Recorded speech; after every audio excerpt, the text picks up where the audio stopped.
Hello, dear warrior. They tried to read your energy. 12 of them. 12 trained minds. 12 people who claimed they could feel the unseen, interpret the invisible, expose the truth. But when they looked at you, they froze. They didn't see a pattern. They didn't sense a story. They didn't feel something familiar. What they felt was interference, like something was blocking them, like something was watching them back. They said your aura didn't just shift, it spiked, shattered every sense of normal they had, then disappeared like a glitch in the fabric of reality. You weren't bright. You weren't dark. You were off-grid, and that terrified them. Because every time they closed their eyes, they saw you, but they couldn't explain you. You didn't feel like a person. You felt like a presence. They all said the same thing. Whatever's protecting this one isn't human. They don't talk about it publicly. They pretend it didn't happen. But some of them still don't sleep right. Because your silence wasn't empty. It was alive. And that's what they feared most. Not your eyes, not your voice, not your scars, but the frequency behind your existence. Because it didn't match anything they'd ever known. They tried everything. Candles, circles, books written in blood, and whispered in secret. They thought they could decode you like every other soul they'd ever touched. But you weren't written in any of their pages. You didn't show up in their charts. You didn't respond to their spells.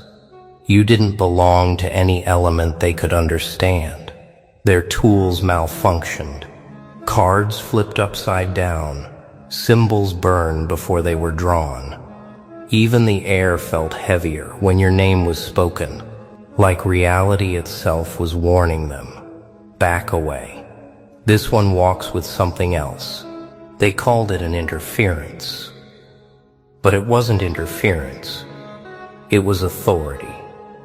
Your presence didn't disrupt their rituals. It overwrote them. One of them, the oldest, refused to speak after that night. She just stared at the wall and whispered, "That one's soul isn't alone." But when they asked her what that meant, she just shook her head and said, "Some spirits walk protected. That one walks claim, not by gods, not by demons, not by luck, by purpose, by something so far beyond their understanding that even trying to read you was like staring into the sun through shattered glass. You didn't even know it. You were just surviving. But the pain you endured, the nights you didn't break, the storms you stood in alone, they weren't random. They were building something. They weren't tests. They were rituals of their own. And now the ones who claimed they could see through anyone, look at you and look away.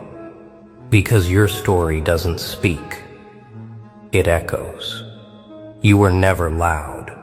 You never begged for the spotlight. You never needed to be understood. That's what fooled them. They mistook your silence for softness, your patience for weakness, your kindness as permission. They thought you were like the rest. Another name, another body, another story they could shape, rewrite, control.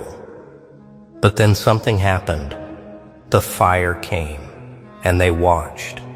They watched you step into flames that were never meant to spare anyone. And yet, you didn't burn.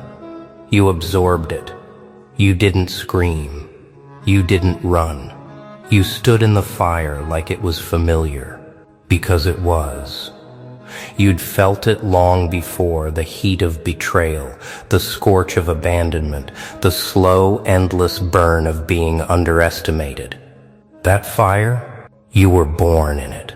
What they called destruction, you called home.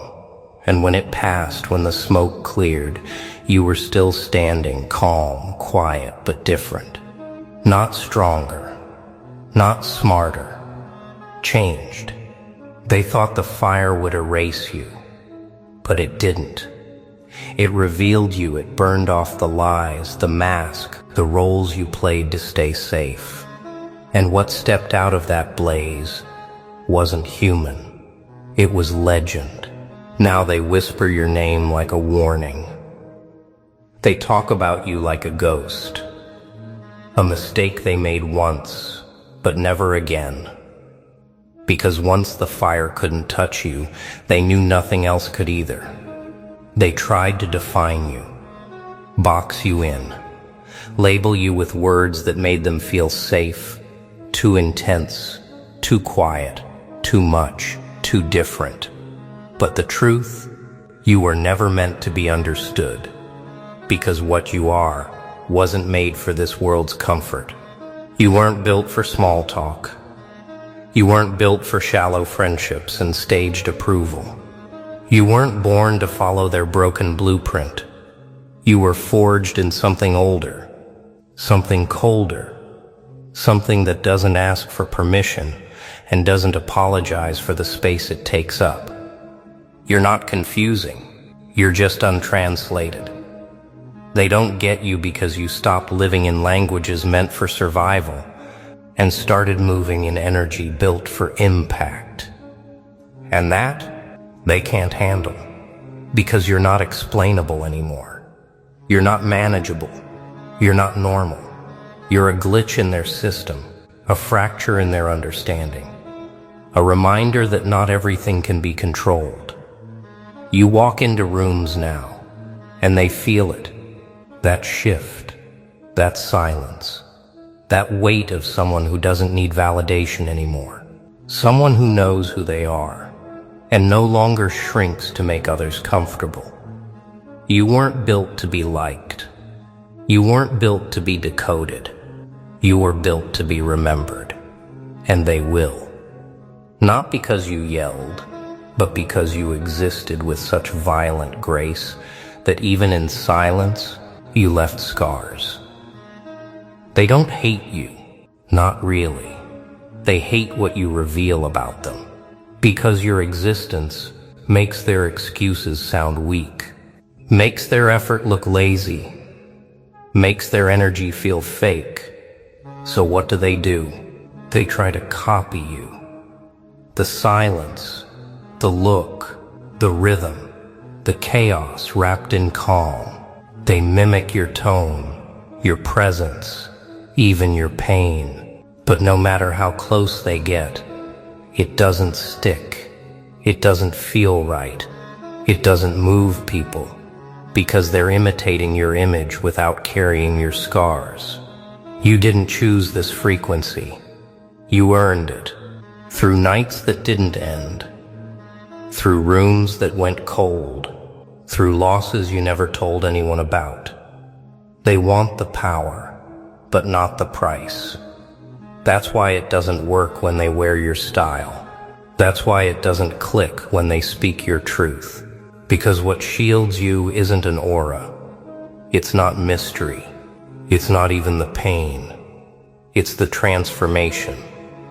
The fire you walked through. The rituals life forced on you. The fact that you were never meant to survive, but somehow did. And that makes you untouchable. You became something they can't fake. You became something they can't study, because what lives inside you can't be copied.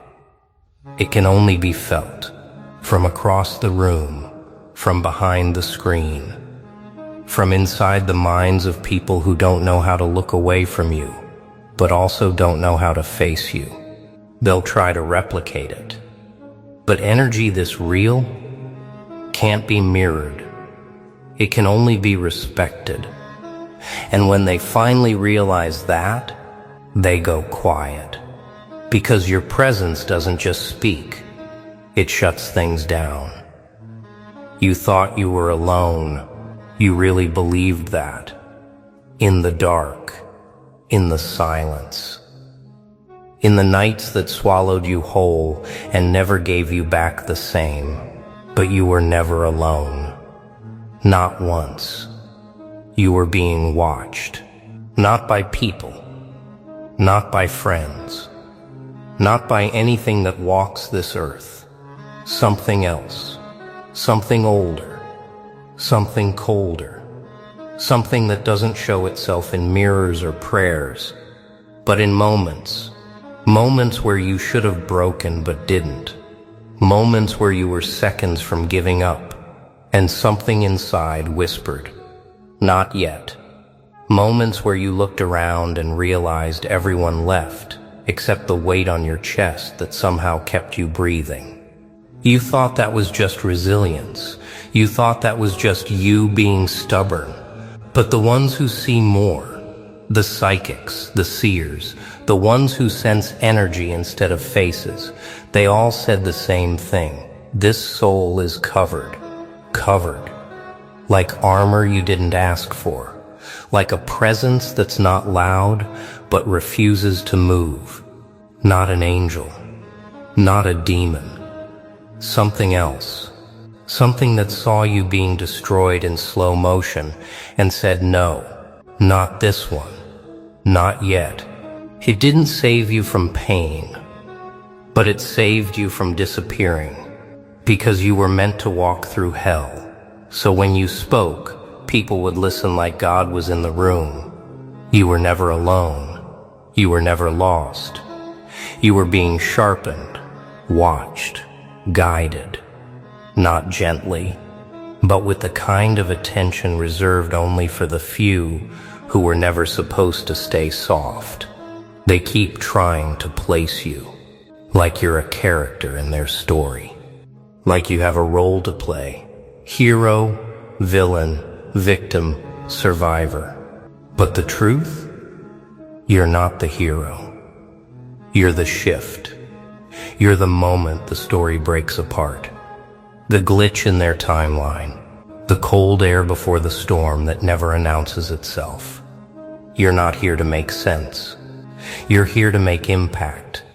To end patterns. To expose games. To shatter the illusions they built to keep you small. And the scariest part?